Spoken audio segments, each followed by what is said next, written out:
When anti-immigration policies are so popular in so many other parts of the world, what makes Spain so different? Spain offered immigrants the limited chance to become fully integrated tax-paying residents, and by the time the door to the temporary scheme closed on Tuesday, 1 million people who were previously living in the country without authorisation were on the path toward getting work and residency permits. Spanish Prime Minister Pedro Sanchez is very much a progressive leader. He called the measure an act of justice and necessity, arguing that people already living and working in Spain should do so under equal conditions and pay taxes. But Spain has undertaken these sorts of schemes before.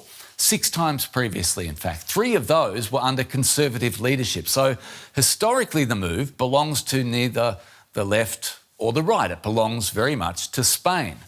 And the policy, it must be said, starkly contrasts with deportation efforts taking place in other parts of the European Union and in the United States, of course. Importantly, at a time when far-right groups are going to great lengths to make the correlation between immigration and crime, this temporary scheme also was not open to anyone with a criminal conviction in Spain. The chance to get legalised status was open to anyone who had been living in the country for 5 months without a criminal record. Right, so let's take a look then, a snapshot at the demographics of those who have applied. And according to government statistics, most of the undocumented migrants are coming from Latin America. 30% come from Colombia, 14% from neighbouring Morocco and Northern Africa, 10% from Venezuela and 9% from Peru. So that sets up the topic. Nicole Briz has spent many years covering Spain and Latin America for DW News, so it's great to see you as always, Nicole. Thanks for adding your voice here. The door closed to this limited time offer from the Spanish government yesterday. What response was the government expecting, and how did that compare to what the response was that they actually got? Well, officially, the government was expecting less people to apply, around 500,000. That was what was being communicated before the scheme started, and also when it was starting to being a reality. Nevertheless, we're looking at over 1 million applicants, mostly from Latin America, who have applied for the legalization of their documents. Many of these applications are still being processed, so we don't know the final number of those being accepted. It will be something that I guess we will find out in the upcoming weeks as papers are being looked at. And Prime Minister Pedro Sanchez already took to the public and said that it was unexpected, that he, however, considered that acknowledging and recognizing that these people are already there and that they also need to have rights and should pay into the tax system was important. He also pointed out that Spain by 2050 otherwise could be looking at a very low GDP, a 19% lower GDP, which could translate into the bankruptcy of many businesses. So he already hints there that this is something they want to avoid. Nevertheless, we don't know how 2050 will look like, but this is one of these measures that he hopes will avoid this problem economically. Right, so you touched on it, the specific reason, if there was one, the government made this offer. On what grounds did they make the offer? Outside of moral grounds and the justice element that Sanchez mentioned, what need specifically was the government most addressing here, Nicole? Well, this historic process, even that if it has happened in the past as well, this year basically aims to address a labour shortage, especially in sectors such as agriculture. We have many immigrants working in the fields in southern Spain. These are the ones who harvest the fruit and the vegetable that many of us Europeans here get when they go to the supermarket, by the way. So it's a crucial industry to Spain, but also sectors such as construction or care work for the elderly or tourism. Many immigrants are occupying jobs in this industry. And in theory, those who have applied for the legalization have already previously worked in these sectors, just not legally, informally, in the shadows.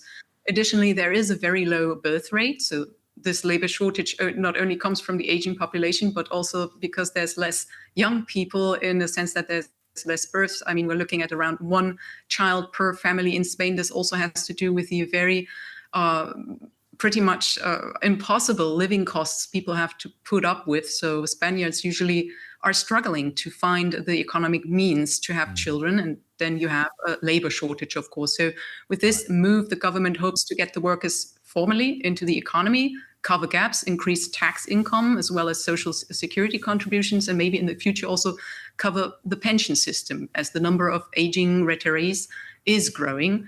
And well, not to keep these people in the shadows, also for security and labor exploitation reasons. So there's less wiggle room to exploit them.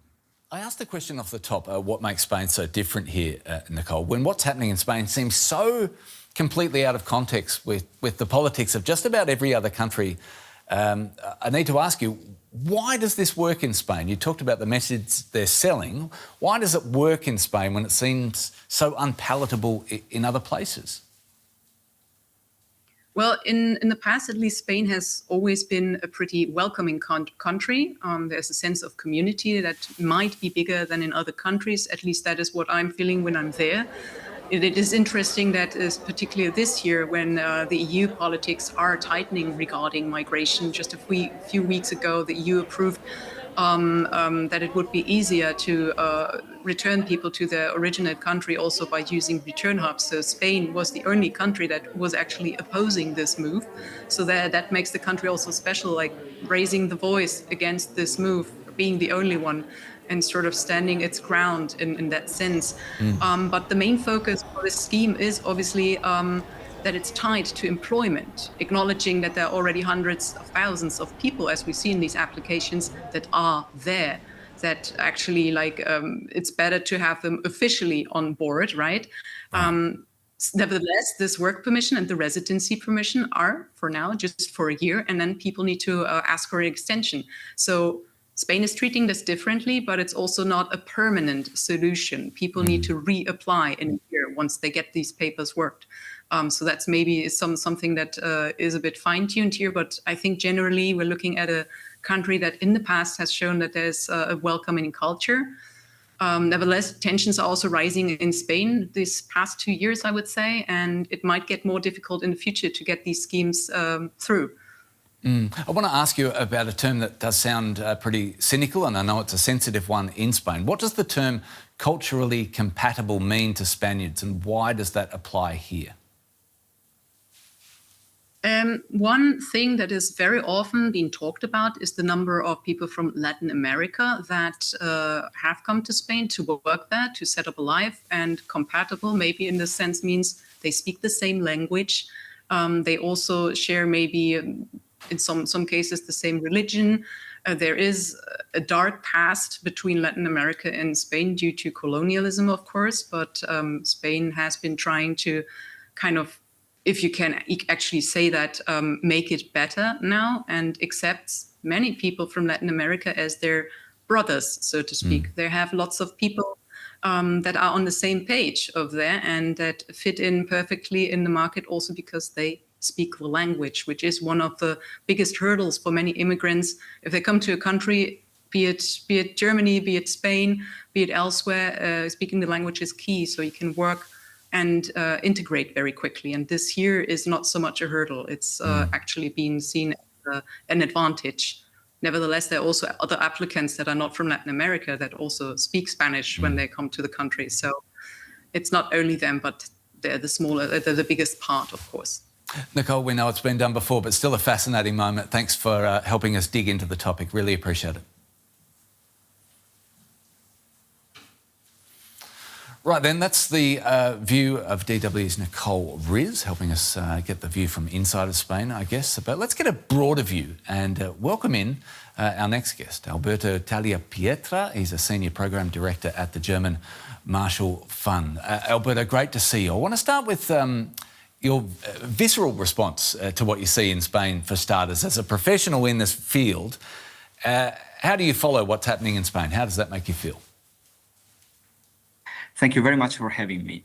Well, I think it is, of course, a very interesting things that are happening there, because we can very easily argue that it's quite an unicum right now in Europe, particularly if we consider the general trend in the European Union, in many member states, when it comes to the matter of migration and its management. I don't think this is just an act out of kindness, in the sense that this measure is very much rooted into pragmatism. There is a very pragmatic and data-sustained measures that say that the population in Western Europe is growing, and for these countries, for European countries, in order to keep growing and keep their economic sectors active, they need more people, new people to fill into the economic sectors. Right. This is not just a unicum to Spain, but I think we are not just talking about an ideological measure, but it's a very pragmatic one based on data and numbers. Alberto, I need to ask the follow-up.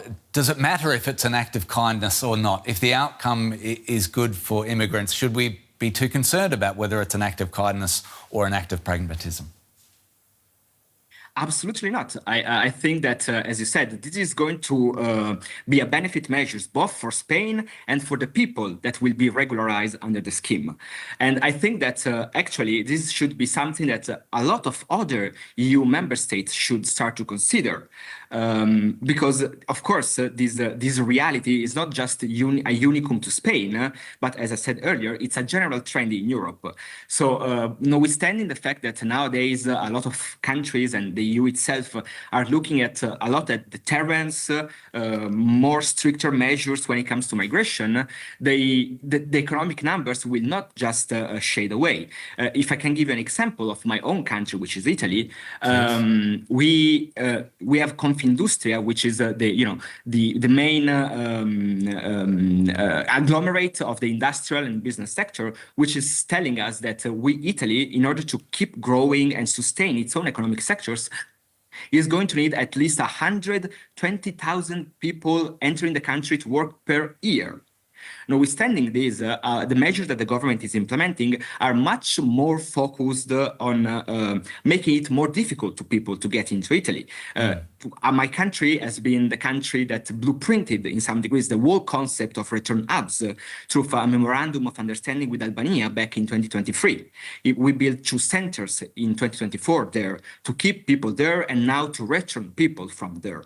At the same time, yet, the government is not completely unaware of the situation, because while presenting with a lot of fanfare these sort of measures, Meloni's government has also been implementing a working visa scheme that between 2024 and 2028 is expected to bring to Italy up to 500,000 people, more or less. Right. Alberto, you raise a really interesting point. Although in this political environment it seems unlikely, is there a chance that the takeaway, the lesson for other governments is that Spain has identified a coalition of needs here? You raised the issue of pragmatism, that the left wants a more compassionate approach to immigration, and the more business-focused parties can rally around immigration as a way to address labour shortages. Could those needs of the business needs and the compassionate grounds, could they together in other places outrank xenophobia?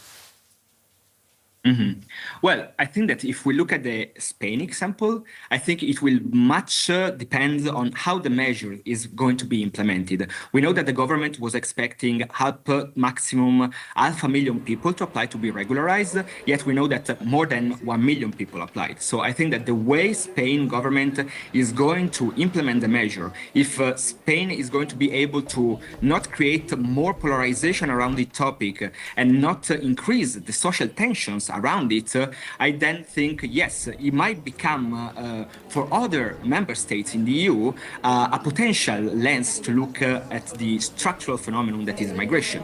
At the same time, I also think that it's important to remember that this measure came out from popular willingness. It was a popular initiative which received more than 700,000 signatures to be then moved into the parliament, and so it's very important to keep that in mind. There was a broad popular support to this. I think it was one of the most successful popular initiatives in Spain.